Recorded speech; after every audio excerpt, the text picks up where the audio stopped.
This is Kazakhstan, and yes, I know what you're all thinking, and yes, in the interest of full disclosure, we are definitely cashing in on the hype surrounding the second Borat, but in fairness, so is the nation itself. Even still, this country is so much more than that, with one of the most, let's call it, exciting economies in the world. What was once a mistreated Soviet state has gone on to be the largest and wealthiest economy in Central Asia, one that is welcoming foreign trade, international investment, and advanced development of technology to continue its growth into the future.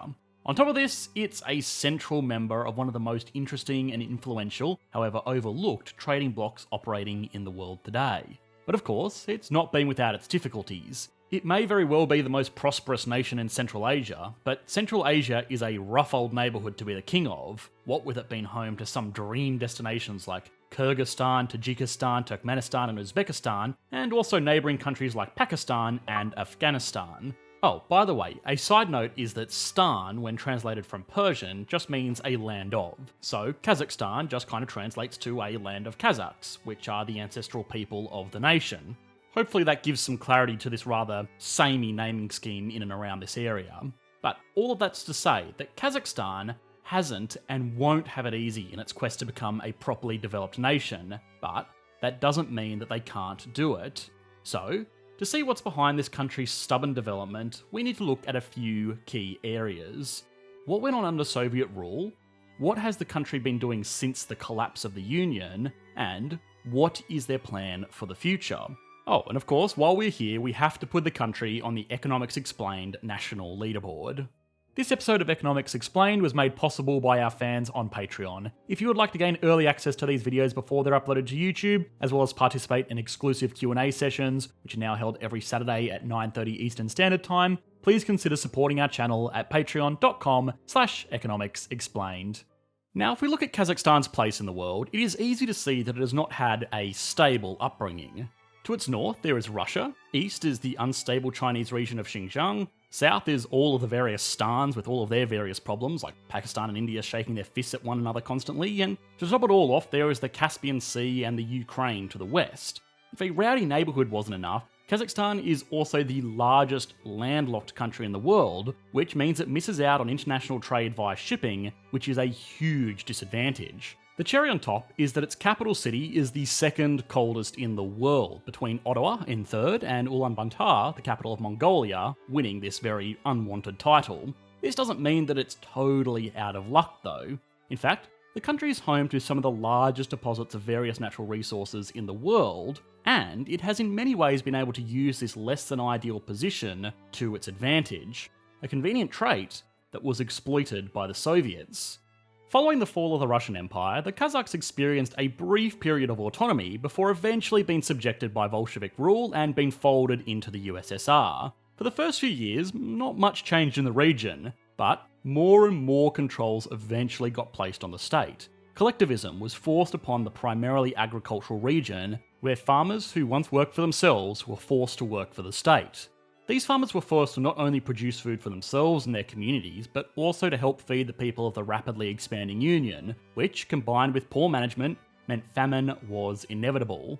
This unfortunate reality plagued the nation for the next decade and a half, and real change only started to be felt during World War II. The Soviet war effort required a lot of natural resources, and Kazakhstan was fortunately plentiful in pretty much everything the new mechanised battlefield required. This was the first time the region was properly introduced to heavy industry, but even still, most of the factories, mines and railroads were operated by Russian workers, while the domestic population remained in the fields. This tenuous relationship built on Russian superiority spilt over into other areas of the economy as well. For the first few years under Soviet rule, the administrative capital city of Kazakhstan was Orenburg, which was a city populated almost entirely by Russians, on account of it actually being in Russia, not in Kazakhstan. To make matters worse, Kazakhstan had one more use to the Soviet Union beyond being a stockpile of farm workers and natural resources. It made for a fantastic bomb site.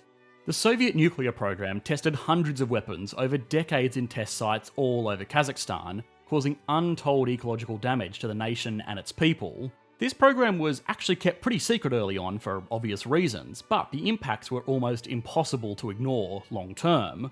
This was one of the driving forces behind mass protests in Kazakhstan in the late 1980s, which eventually culminated in the nation's independence being declared in December of 1991, just 10 days before the complete collapse of the Soviet Union. This was in many ways great. Decades of Soviet oppression were over and the nation could finally work on serving its own people first, but it also meant that now it was out on its own.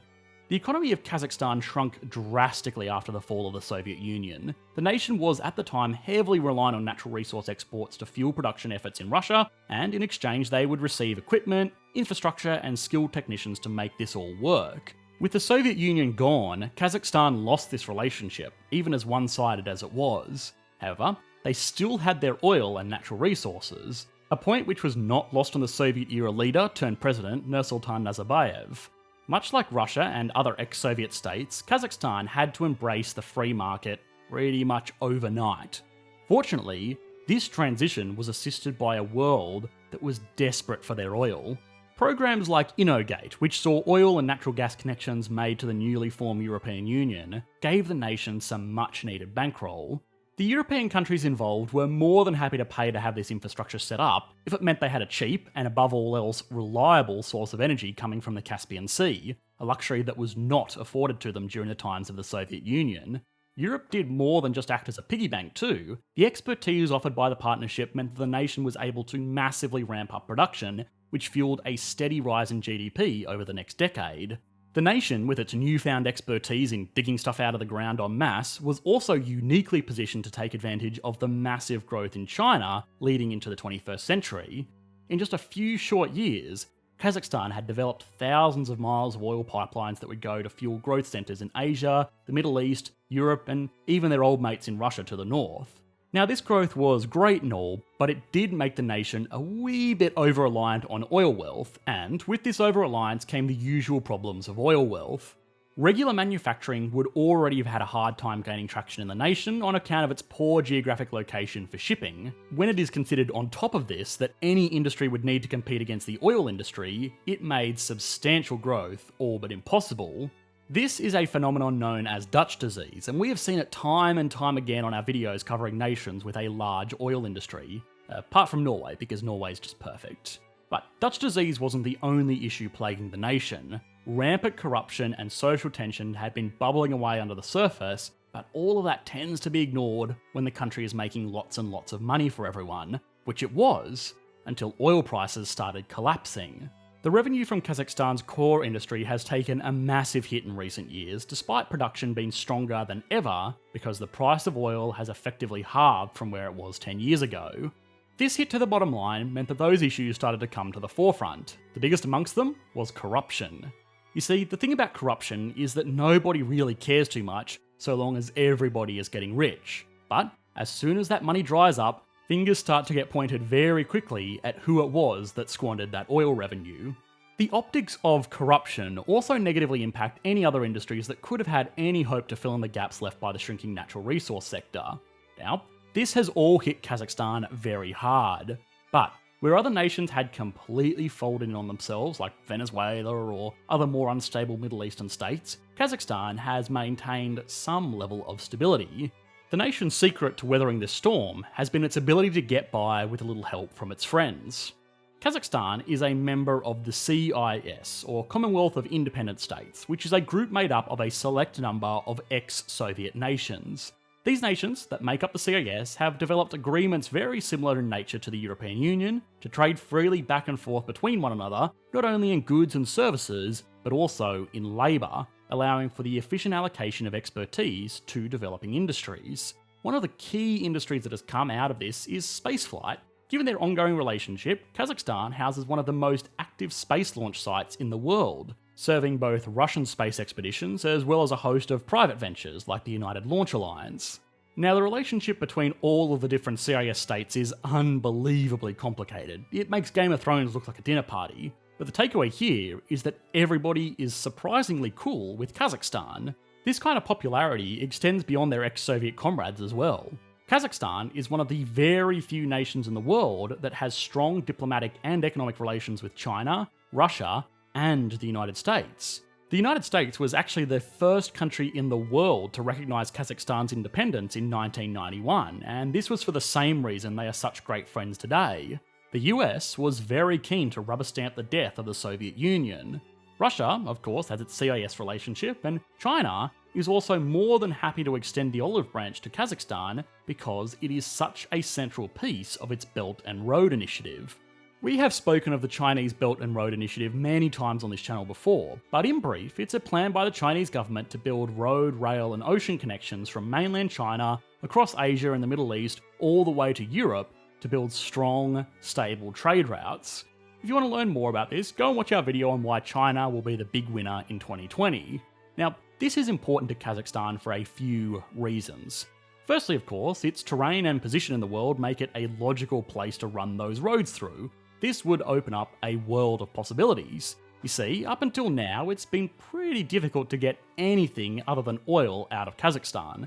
Their oil pipelines are world class, but their transportation infrastructure, less so. A highway and rail system that physically connects China, Russia and Europe through Kazakhstan would be a massive win for the nation. It has already done well for itself being a middleman, and this would certainly take that role to the next level. The other reason that this would be so important to Kazakhstan is that it plays into its modern philosophy of just being the option that people settle for, which sounds like an insult, but it's actually a huge compliment. We have spoken endlessly about the importance of stability and confidence on this channel before. People feel comfortable to spend money or start a business or invest in areas where they are confident of stability. If Kazakhstan is truly going to take advantage of this Belt and Road Initiative, it is going to need to show the world that it can be the most stable nation in the unstable neighbourhood that it inhabits. With this will come foreign investment, which will allow the nation to develop into other industries and become a central player in Central Asia, rather than nothing more than a pit stop between Europe and China. If it is going to achieve this stability though, it will need to do a few things to embrace globalisation. The Organisation for Economic Cooperation and Development, or OECD, is an intergovernmental international organisation that works to build national policies around running strong growth-based economies that will work to better the lives of the citizens living within them, and also the nations trading outside them, or at least that's the theory. Now, Kazakhstan is not a member of this club, but that doesn't mean that it doesn't listen to the lessons learnt by this organisation. One of the key prescriptions of the OECD is that government bodies only account for a maximum of 15% of national output. The reasoning behind this is, of course, it encourages a healthy free market, but even more so, if there are a range of competing private businesses, it alleviates the opportunity for corruption. A government official can't give out sweetheart deals if the government doesn't run that particular industry. Now, of course, this can only reduce corruption, it can't eliminate it, but privatisation of key industries throughout the nation and the embrace of foreign direct investment are certainly a step in the right direction, especially considering that the nation is still putting in place taxes to ensure that the people are seeing the benefits of these natural resources. This goal of responsible privatisation and cooperation with more and more international bodies is part of a bigger strategy to really change the image of the nation, from an authoritarian ex-Soviet oil nation to an open and free country ready to be the bridge that unites the East and the West and offers safe passage through an otherwise hostile region. There is a lot of money in pumping oil out of the ground or being the centre of cheap labour, but there is even more money in being a good middleman. It is of course anecdotal, but perhaps this is best shown with the treatment of what everyone thinks of when they think of Kazakhstan. When the original Borat film was released in 2006, the government of Kazakhstan was outraged by an admittedly unfair portrayal of what life was actually like in the nation. The response was extremely hostile and pretty in line with what you might expect from an authoritarian regime. In 2020, a Borat sequel has been released, and the response from the Kazakhstan government was to co-opt the hype and fuel its tourist campaign with it. Now that is some next level national marketing. Okay, so now it's time to put Kazakhstan on the Economics Explained national leaderboard alongside all of these other nations, and honorary mentions I suppose. Starting with size, the nation's GDP of $179 billion as of 2018 is far from its peak back when oil prices were more favourable, but it still does make it a decently powerful economy in its own right. It gets a 5 out of 10. GDP per capita is around $9,000 per year, depending on what's going on with those all-important oil prices. This puts it securely into the global middle class and gives it a score of 5 out of 10. Stability and confidence is improving, but the nation is far from a Switzerland or Singapore just yet. I have no doubt that things will continue to go well for this country if they keep on doing what they are doing, but as of now, it can only really get a 3 out of 10. Growth is another weird one. This is the chart of the nation's GDP, and when it's growing fast, but its historical over-reliance on fossil fuels means that this growth is not sustainable, at least without changes and a long-term vision. It gets a 4 out of 10 only because its 10-year rolling average is still pretty strong.